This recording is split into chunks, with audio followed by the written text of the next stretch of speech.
Good morning students. बेटा आज के वीडियो में हम अपना जो टॉपिक स्टार्ट कर रहे हैं हमारी एनसीईआरटी की बुक से, जो हमारा 6th चैप्टर है ट्राइंगल्स। ठीक है, तो ट्राइंगल्स को हम रीड करेंगे। तो ट्राइंगल्स में हमारा यहाँ जो टॉपिक बनता है बेटा वो आता है सिमिलर ट्राइंगल्स। तो सबसे पहले क्वेश्चन स्टार्ट करने से पहले, थ्योरम स्टार्ट करने से पहले यहाँ पे थ्योरम्स आएंगे। थ्योरम स्टार्ट करने से पहले हम एक्चुअली ये पढ़ेंगे कि ट्राइंगल सिमिलर्स कब हो सकती है, किन्हीं भी टू ट्राइंगल्स को मैं सिमिलर कब कह सकता हूँ, तो वो कंडीशंस के बारे में पढ़ेंगे। तो बेटा उससे पहले मैं एक बार 9th क्लास की बात करता हूँ कि 9th क्लास में आपने कॉन्ग्रुएंट ट्राइंगल्स पढ़ा। कॉन्ग्रुएंट ट्राइंगल्स पढ़ा तो उसमें क्या क्या क्राइटेरिया थे। कोई भी दो ट्राइंगल साइड से कॉन्ग्रुएंट हो सकती थी। याद कीजिए उस केस में each side must be equal. Side क्या होती थी बेटा? इक्वल होती थी कि एक ट्राइंगल की सभी साइडें अगर दूसरी ट्राइंगल की सभी साइड्स के इक्वल हो, एक ट्राइंगल की सभी साइड्स दूसरी ट्राइंगल की सभी साइड्स के इक्वल हो, तो उस केस में हम ट्राइंगल्स को कॉन्ग्रुएंट कह सकते हैं। दूसरा केस पढ़ा था आपने angle side angle. It means एक ट्राइंगल के दो एंगल और क्रॉसपोंडिंग साइड, उन्हीं के बीच में बनने वाली साइड दूसरी ट्राइंगल के क्रॉसपोंडिंग पार्ट्स के इक्वल हो। पर याद रखना जो दो एंगल इक्वल हैं उन्हीं के बीच की साइड इक्वल होनी चाहिए। तो उस केस को हम कहते थे एंगल साइड एंगल क्राइटेरिया। उसके बाद आपने पढ़ा साइड एंगल साइड क्राइटेरिया कि दो साइड और उन्हीं दो साइड के बीच में बनने वाला एंगल अगर दूसरी ट्राइंगल में क्रॉसपोंडिंग टू साइड्स और बीच में बनने वाले एंगल इक्वल हो तो हम कॉन्ग्रुएंट कहते थे। यहाँ से एक आता था बेटा, देखिए ध्यान से, यहाँ पढ़ रहे हैं हम कि दो एंगल उन्हीं के बीच की साइड। तो अगर मैं इसको ऐसा लिख दूँ एंगल एंगल साइड, ये भी बात वही है बेटा। मैं रीजन बता देता हूँ क्यों। एक्चुअली मेन क्राइटेरिया ये होता है, ठीक है, कि दो एंगल उन्हीं के बीच की साइड इक्वल होनी चाहिए। लेकिन बेटा आपको पता है कि जब दो एंगल इक्वल होते हैं तो थर्ड तो अपने आप इक्वल होता है, और जब तीनों एंगल इक्वल हो गए तो साइड तो अपने आप बीच में बनी जाएगी। ठीक है, उसके बाद एक क्राइटेरिया आपने पढ़ा था RHS, जिसको हम कहते थे राइट हाइपोटेनस साइड। एक राइट एंगल हो, हाइपोटेनस इक्वल हो दो ट्राइंगल्स में और एक साइड इक्वल हो, तो उन क्राइटेरिया को छोड़ के देखो यहाँ पे मेन क्या था सर, साइड इक्वल होनी चाहिए। सिमिलरिटी में साइड इक्वल नहीं होती है। ठीक है, अगर देखो इक्वल होती है तब तो रेशियो 1/1 का आ ही जाएगा। बस बेशक अगर इक्वल नहीं हो साइड, लेकिन अगर वो हमारे पास सेम रेशियो में आए, सेम रेशियो में हो जाए, तो उस केस में हम उनको क्या कह सकते हैं? सिमिलर कह सकते हैं। जैसे जितनी भी इक्विलेटरल ट्राइंगल्स होती हैं, जितनी भी बेटा इक्विलेटरल ट्राइंगल्स होती हैं सब इक्वल होती हैं। क्यों होती है? मैं एक इक्विलेटरल ट्राइंगल बनाता हूं, आपने 3 सेंटीमीटर साइड के साथ बना दिया। ठीक है, 3 सेंटीमीटर साइड के साथ आपने इक्विलेटरल ट्राइंगल बनाई। फिर मैंने एक और इक्विलेटरल ट्राइंगल बनाई बेटा। सपोज कीजिए अगर आपने यहाँ से 8 सेंटीमीटर का साइड लिया तो ये भी 8 सेंटीमीटर होगा, ये भी 8 सेंटीमीटर होगा। ये आपके पास ABC DEF आ गया। ध्यान दीजिए बच्चा, अगर मैं AB के साथ इस AB के साथ DE का रेशियो देखूं तो 3/8 का आएगा। ऐसे अगर मैं BC के साथ इस EF का रेशियो देखूं तो भी 3/8 का आएगा। और ऐसे ही मैं अगर AC के साथ DF का रेशियो देखूं तो भी 3/8 का आएगा। तो आप क्या समझे बेटा? साइड्स का रेशियो सेम आए, ट्राइंगल सिमिलर हो जाती है। तो सिमिलरिटी क्राइटेरिया देखते हैं क्या है। सिमिलरिटी क्राइटेरिया में सबसे पहले आता है साइड साइड साइड कि रेशियो ऑफ साइड्स भी इक्वल। रेशियो ऑफ साइड्स भी इक्वल कि दो ट्राइंगल्स हैं और उन टू ट्राइंगल्स के अंदर अगर साइड्स का रेशियो इक्वल आ जाता है, जैसे कि ये आया हुआ है, तो उस केस में हम क्या कह सकते हैं कि ट्राइंगल कैसे हमारे पास सिमिलर है। दूसरी बात आती है यहां पर साइड एंगल साइड कि टू साइड्स का रेशियो सेम है। Ratio of two sides and angle है between them is equal to other triangle कि दो साइड्स का रेशियो जो आपके पास है और उन्हीं के बीच में बनने वाला एंगल अगर दूसरे ट्रायंगल्स में इसी के रेशियो के इक्वल और एंगल के इक्वल हो तो उसको हम क्या कह सकते हैं, हमारे पास साइड एंगल साइड।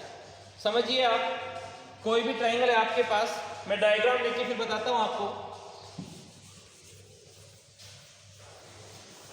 देखिए बेटा ध्यान दीजिएगा, हमने क्या किया, एक ट्रायंगल लिया ABC और दूसरा ट्रायंगल लिया मेरे बच्चा DEF। हमने देखा, माना कि AB का रेशियो जो DE के साथ है वही रेशियो आपके पास AC का किसके साथ हो, DF के। AB का रेशियो DE के साथ हो वही AC के साथ किसका हो, DF का। और इनके बीच में फॉर्म होने वाला एंगल A अगर एंगल D के इक्वल आए तो इस केस में मैं कह सकता हूं दोनों ट्रायंगल सिमिलर है और ये सिमिलरिटी का सिंबल होता है। ठीक है, क्लियर है। हाँ भाई, ये नहीं है कि साइड AB AC के रेशियो में ये साइडें आ रही है लेकिन एंगल आपके पास B दिया हुआ E दिया हुआ, उस केस में काम नहीं चलेगा। जो दो साइड रेशियो में उन्हीं के बीच का एंगल होना चाहिए, जिसको क्रॉसपोंडिंग पार्ट्स बोलते हैं। दूसरी बात आती है, अगर कोई भी दो एंगल इक्वल है, कोई भी दो एंगल इक्वल है बेटा, सपोज कीजिए एंगल A B के इक्वल होता और एंगल B किसके इक्वल होता, E के इक्वल होता, तो उस केस में भी मैं कह सकता हूं ट्रायंगल कैसी है, सिमिलर। तो सिमिलरिटी का क्राइटेरिया समझिए एक बार। सबसे पहला क्राइटेरिया होता है साइड साइड साइड। इसका मतलब साइड AB होता DE के रेशियो में, BC होता आपके पास EF के रेशियो में और AC होता DF के रेशियो में। तीनों साइड्स का रेशियो अगर सेम है तो मैं कह सकता हूं हमारे पास ट्रायंगल कैसी है, सिमिलर है। दूसरा आपके पास साइड एंगल साइड का देखेंगे आप कि बेटा AB के साथ सपोज कीजिए जो रेशियो DE का है वही रेशियो AC के साथ किसका है, AC के साथ वही रेशियो DF का है। ठीक है, और हमारे पास एंगल A है वो एंगल D, जो दो साइड है AB और AC। बस ध्यान ये रखना, जब आपने सबसे पहले ABC ट्रायंगल की साइड को अपर नोमिनेटर में रखा है, ABC की साइड को अपर में रखा है, तो हमारे पास ABC की साइड अपर में चलेगी। तो एंगल A किसके इक्वल और D, जो दो साइड रेशियो में है उन्हीं के बीच के एंगल आ जाए तो काम चल जाएगा। दूसरा हमारे पास एंगल क्राइटेरिया, कोई भी दो एंगल अगर इक्वल होते हैं दो ट्रायंगल्स के अंदर, दो ट्रायंगल में दो एंगल्स इक्वल आ जाए तो हमारे पास वो क्या हो जाता है, ट्रायंगल सिमिलर हो जाता है। ठीक है, अब सिमिलरिटी से आगे हम चलते हैं बेटा। सबसे पहला जो हमारे पास एक्सरसाइज है, तो देखिए जो 6.1 एक्सरसाइज की अगर हम बात करेंगे तो उसमें स्पेशली कुछ नहीं है। 6.1 में कुछ फिल इन द ब्लैंक्स हैं जिनकी अगर मैं बात करूं आपके साथ तो क्या कहता है बेटा आपको, ऑल सर्कल्स आर सिमिलर। देखिए बेटा सिमिलर क्या होते हैं, जिनका रूप एक जैसा हो, जो देखने में एक जैसे हो। ठीक है, उनका रेशियो सेम होना चाहिए। बेटा सर्कल सब आपके पास जितना हम रेडियस इंक्रीज करेंगे तो सेम रेशियो में सर्कल इंक्रीज होता जाएगा। तो सारे सर्कल सिमिलर होते हैं। सर्कल्स कॉन्ग्रुएंट कब हो सकते थे, अगर सबके रेडियस इक्वल हो। ठीक है, अब रेडियस तो सब सर्कल के इक्वल होते नहीं है, समझ गए मेरी बात को। तो सर्कल्स होते हैं वो सिमिलर होते हैं, कॉन्ग्रुएंट नहीं होते। दूसरा रहता all squares are, yes square जो है तो वो भी सिमिलर होते हैं। स्क्वायर जो होते हैं बेटा वो भी सिमिलर होते हैं, सेम रूप होता है। साइड बेशक अलग अलग होगा लेकिन हमारे पास रेशियो सेम ही चलेगा, एरिया उसी हिसाब से इंक्रीज होता है। तीसरी बात कहता है आपके पास तीसरे क्वेश्चन में थर्ड पार्ट में, all equilateral triangles are similar. मैंने अभी एग्जांपल में दिया आपको कि बेटा आपके पास जितने भी इक्विलैटरल ट्रायंगल्स होती हैं वो सब सिमिलर होती हैं। ठीक है, क्योंकि हमारे पास साइड की भी सेम रेशियो में इंक्रीज होती है। उसके बाद कहता है फोर्थ पार्ट की अगर हम बात करें, टू पॉलीगन्स आर होगा, same number of sides are similar. दो पॉलीगन है, सेम नंबर ऑफ साइड्स है, वो सिमिलर कब हो सकते हैं। पहला कहता है देयर कॉरस्पॉन्डिंग एंगल्स आर, तो एंगल जो होंगे आर इक्वल कि उनके क्रॉसपोंडिंग एंगल तो कैसे होंगे, इक्वल होंगे, एंड साइड्स आर प्रोपोर्शनल। ठीक है, साइड कैसी होंगी, प्रोपोर्शनल होंगी, साइड जो होंगी वो सेम रेशियो होंगी। दो पॉलीगन सिमिलर कब हो सकते हैं, जब उनके एंगल्स तो इक्वल हो मेरे बच्चा, और आपके पास साइड कैसी हो, प्रोपोर्शनल हो। ठीक है, तो एग्जांपल देने आपको डिफरेंट फिगर्स के, सिमिलर फिगर्स के, आप सॉल्व करेंगे बेटा। उसके बाद थर्ड भी आप सॉल्व करेंगे। हम चलते हैं अब हमारी जो नेक्स्ट एक्सरसाइज है, जहां से हमारा बेसिकली स्टार्ट होता है टॉपिक, और टॉपिक आपके पास 6.2।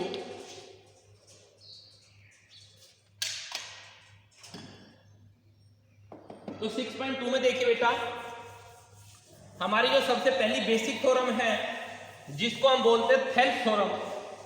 तो एग्जाम में एक्चुअली स्टेटमेंट बहुत बार ऐसा होता है कि इसमें एग्जाम में आता है आपके पास state and prove basic proportionality theorem, basic proportionality theorem, state and prove basic proportionality theorem, या एग्जाम में ये भी आ जाता है कि state and prove Thales theorem. ठीक है बेटा, तो देखिए क्या कहते हैं हम इसको हम थेल्स थ्योरम भी कह देते हैं या बेसिक प्रोपोर्शनलिटी थ्योरम भी कहते हैं। तो क्या कहता है बीपीटी, इसको हम शॉर्ट में बोलते हैं बीपीटी, बेसिक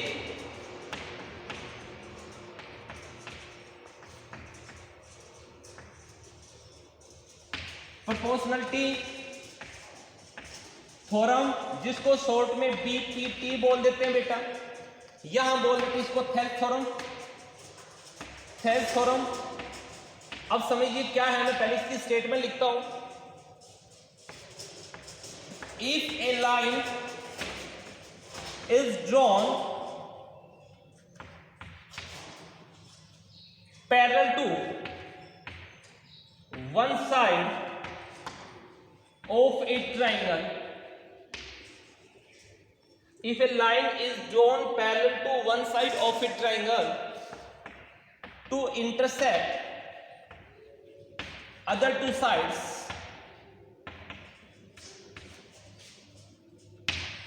अगर किसी भी ट्रायंगल में एक साइड के पैरेलल लाइन ड्रॉ की जाएगी अदर टू साइड्स को इंटरसेक्ट करते हुए, then it will divide या intersect other two sides in same। Basic theorem है बेटा, हमने बताया इसका नाम बेसिक प्रोपोर्शनलिटी थ्योरम बीपीटी कह देते हैं, हम इसको थेल्स थ्योरम कह देते हैं। If a line is drawn parallel to one side of a triangle to divide या intersect the other two sides, then it will intersect the other two sides in the same ratio। देखिए क्या है, सबसे पहले हम अपना diagram लेते हैं।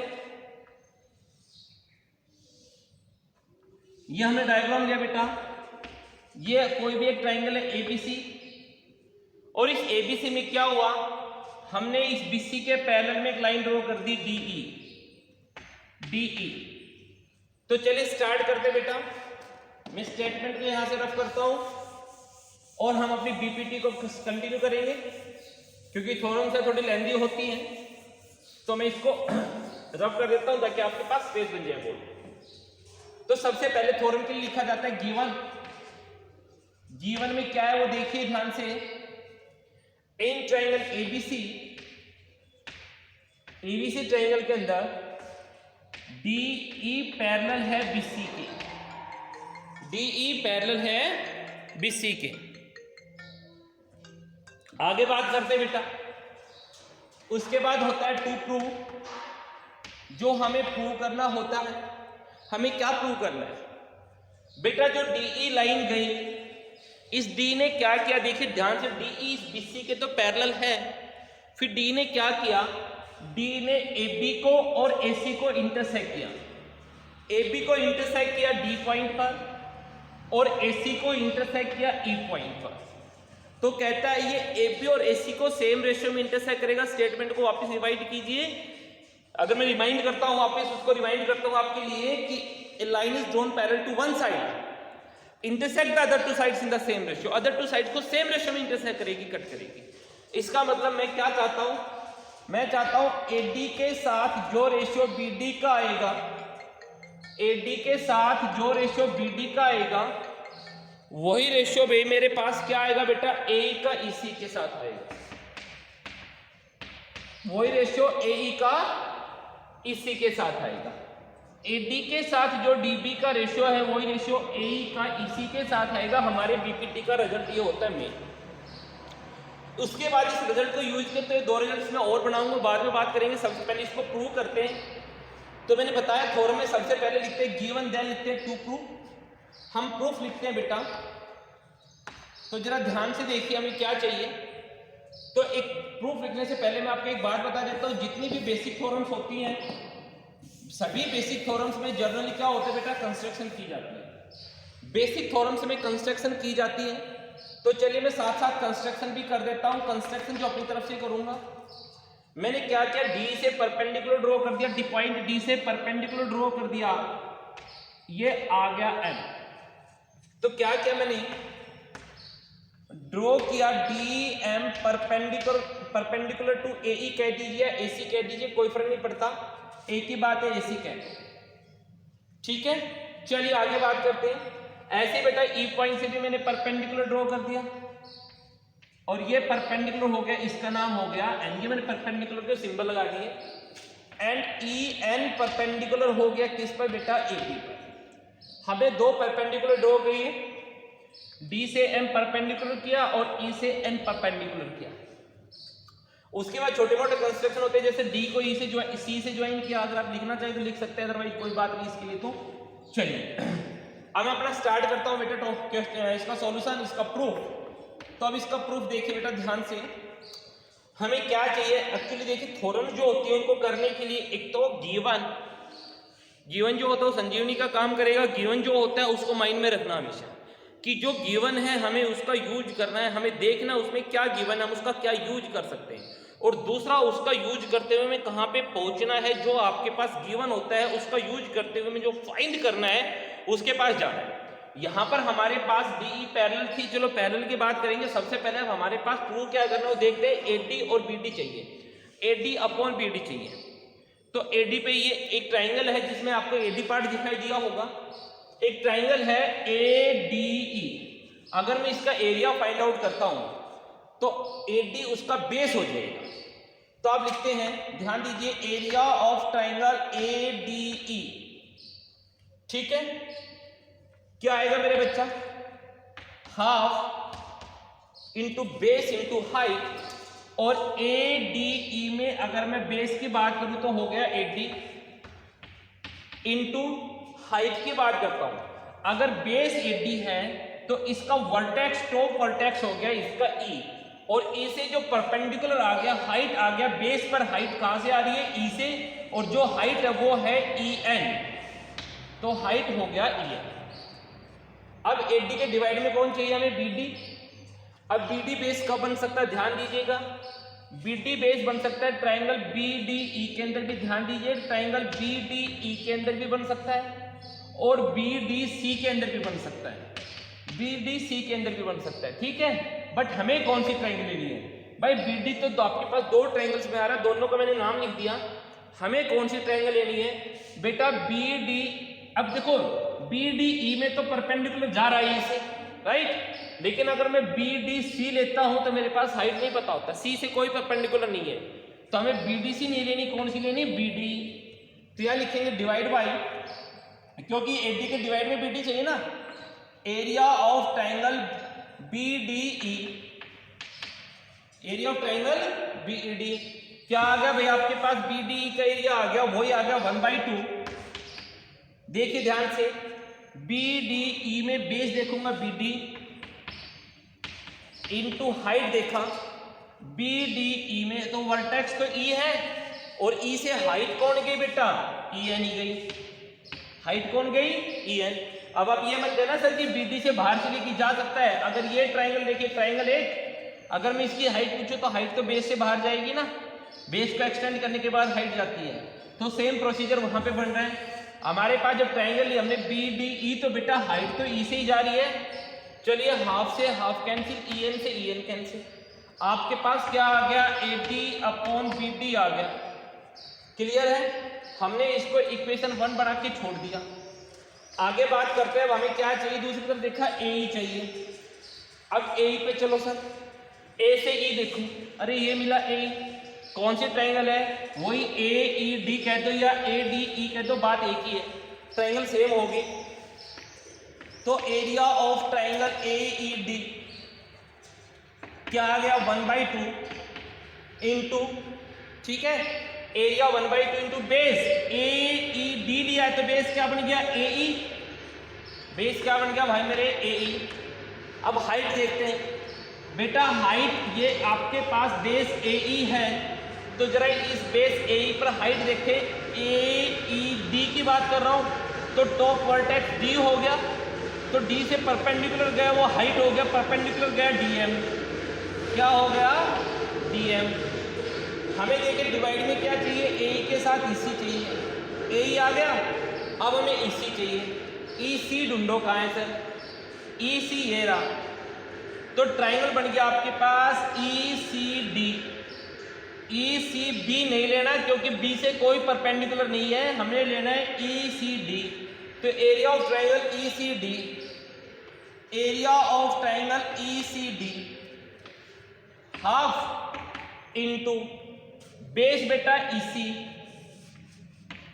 इंटू बेस हो गया इसी, तो भाई हाइट क्या हो गया, देखिए इस बेस पे जो हाइट आई तो बेटा ई सी डी बोला मैंने, तो जब बेस इसी लेता हूं, ध्यान दीजिए बेस क्या ले रहा हूं मैं, इसी, जब मैंने ये हिस्सा बेस में लिया तो इसका टॉप वर्टेक्स डी हो गया, तो डी से परपेंडिकुलर तो हो ही गया डीएम, डी से परपेंडिकुलर क्या हो गया डीएम, डीएम से डीएम कैंसिल, हाफ से हाफ कैंसिल, आपके पास आ गया ए अपॉन इसी, ए अपॉन इसी, इक्वेशन सेकंड बन गई भाई, ठीक है। अब जरा ध्यान से देखिएगा, हमें A D upon B D equal चाहिए ए अपॉन इसी के, A D upon B D equal चाहिए ए अपॉन इसी के।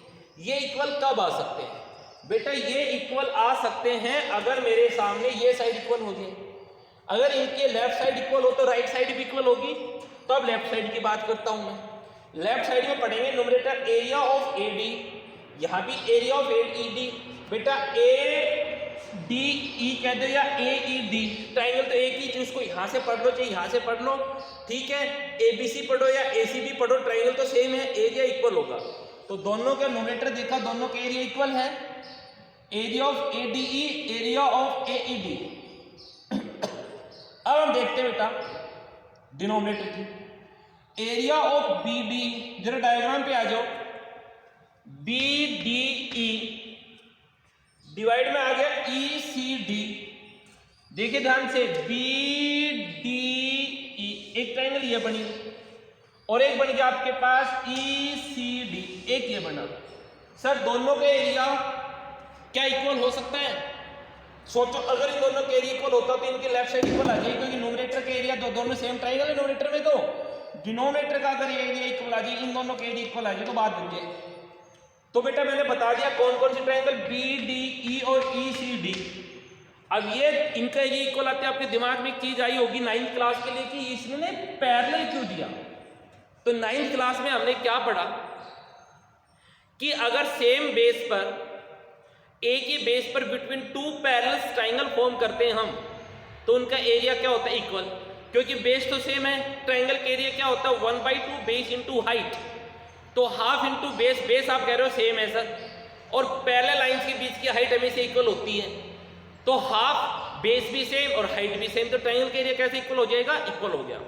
तो यहां से लिखेंगे हियर एरिया ऑफ ट्रायंगल कौन कौन सी भाई, B D E, B D E equal होगा एरिया ऑफ ट्रायंगल, कौन सा आ गया, E C D, E C D, B D E equal होगा ई सी डी की। अब हम इसका रीजन लिखेंगे ब्रैकेट में, ये मैंने रीजन का सिंबल लिख दिया, बिकॉज ऑफ, ठीक है, two triangles on same base and between two parallels, area of two triangles on same base and between two parallels,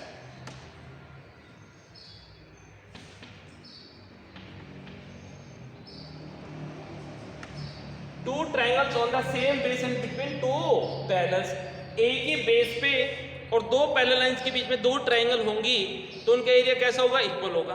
तो इन दोनों का एरिया कैसा हो गया भाई, इक्वल हो गया। देखो दोनों का बेस DE है, दोनों का बेस क्या है, DE है, दोनों का बेस है और DE BC के पैरेलल गिवन में था। समझ गए बात को? तो अब देखिए ध्यान से, तो this implies from first to second से, from first and second equation से जरा ध्यान से देखेंगे भाई, यहाँ ADE और यहाँ AED सेम एरिया होगा, डिवाइड का मैंने बता दिया। तो इसका मतलब area of AD upon area of BD, area of triangle ADE upon area of triangle BDE equal आ गया area of AD upon BD equal आ गया area of AED upon area of ECD। Area of triangle AED upon area of ECD, area of triangle ECD। अब मेरे बेटा AD और BD का area किसके इक्वल आया था, देखो क्या था, किसके इक्वल था, AD अपॉन BD। तो ये एरिया किसके इक्वल आया था, AD अपॉन BD। तो AD अपॉन BD किसके इक्वल हो गया, AED, AD अपॉन ECD। ये किसके इक्वल आया, A upon EC, AE upon EC। और यही बात हमें क्या करनी थी, प्रूव करनी थी। ठीक है, एक बार जो है इसको रिवाइंड कीजिए, ध्यान से देखेंगे बेटा आपके पास क्या हो गया। हमारे पास क्या गिवन था कि एक ट्राइंगल है ABC जिसमें DE जो है वो BC के पैरेलल है। तो हमें बताना है कि DE वो सेम रेशियो में इंटरसेक्ट करेगा किन दो साइड्स को, AB को और AC को। तो बेटा सबसे पहले देखिए हमने क्या किया, कंस्ट्रक्शन किया, बेसिक फॉर्म्स में हमेशा कंस्ट्रक्शन होती है। हमने क्या किया, D से परपेंडिकुलर ड्रॉ कर दिया DM और E से परपेंडिकुलर ड्रॉ कर दिया EN। तो सबसे पहले मुझे क्या चाहिए, AD चाहिए। जब वही मुझे AD चाहिए था तो मैंने ट्राइंगल लिया ADE, तो मैंने AD के एरिया लिखा 1/2 बेस AD। जब बेस AD लूंगा तो इस बेस पे परपेंडिकुलर कौन है, EN, तो EN आ गया था। फिर मुझे इसके डिवाइड में BD चाहिए, तो BD के लिए मैंने BDE ट्राइंगल ली, BDE ट्राइंगल ली। तो इसका बेस क्या हो गया, BD, ठीक है, और इसकी हाइट हो गया, देखो BD जो बेस है इस पे परपेंडिकुलर वर्टेक्स से ये आ गया EN, वही आया। तो EN से EN कैंसिल, हाफ से हाफ, AD अपॉन BD आ गया। फिर ऐसे मैंने क्या देखा, AED का एरिया देखा, क्योंकि मुझे AE चाहिए था। तो AE के लिए मैंने AED के एरिया लिखा 1/2 बेस AE, ठीक है। और जब बेस AE है तो आपके पास इसके टॉप वर्टेक्स D से हाइट क्या आ गई, DM। फिर मुझे इसके डिवाइड में EC चाहिए था, तो लो जी EC आ गया बेटा आपके सामने। तो EC के लिए मैंने लिया ECD, ECD। तो ECD के लिए क्या हो गया बेटा आपके पास, बेस EC हो गया तो हाइट हो गया DM। तो 1/2 base EC height DM, cancel हुआ A और EC आ गया। बेटा मुझे राइट साइड इक्वल करके दिखानी है, कब हो सकता है, जब लेफ्ट साइड इक्वल हो। लेफ्ट में देखा area of AD, area of AD, ये तो दोनों न्यूमरेटर के पार्ट देखो, दोनों के न्यूमरेटर पार्ट आपके पास इक्वल है। डिनोमिनेटर पे चलेंगे, एक है BDE और एक है ECD। डायग्राम पे आ जाओ, BDE और आपके पास ECD दोनों ट्राइंगल सेम बेस D पर है और बिटवीन टू पैरेलल्स है, DE और BC पैरेलल्स है, दोनों का बेस DE है। तो सेम बेस और बिटवीन टू पैरेलल्स ट्राइंगल्स हमेशा इक्वल एरिया देती हैं, तो दोनों का एरिया इक्वल हो गया। तो हमने क्या देखा, न्यूमरेटर का एरिया भी इक्वल, डिनोमिनेटर का भी एरिया इक्वल। तो ये दोनों एरिया कैसे हो गए, इक्वल हो गए फर्स्ट सेकंड से। तो भाई ये तो किसके इक्वल था, AD अपॉन BD, और ये किसके इक्वल था, A अपॉन EC। तो ये हमारे पास क्या हो गया, हमने इसको क्या बोला बेटा, आप इसको बेसिक प्रोपोर्शनलिटी थ्योरम BPT कह सकते हैं, इसको थेस थ्योरम कह सकते हैं। और इसकी स्टेटमेंट में एक बार फिर से रिमाइंड करता हूं, if a line is drawn parallel to one side of a triangle intersect the other two sides, then it will divide the other two sides in the same ratio. किसी भी triangle में एक side के parallel line draw करोगे other two sides को intersect करते हुए, तो वो अदर टू साइड्स को सेम रेशियो में डिवाइड करेगी। तो यह हमारी BPT होगी। आगे जो हम नेक्स्ट वीडियो में करेंगे। Thank you.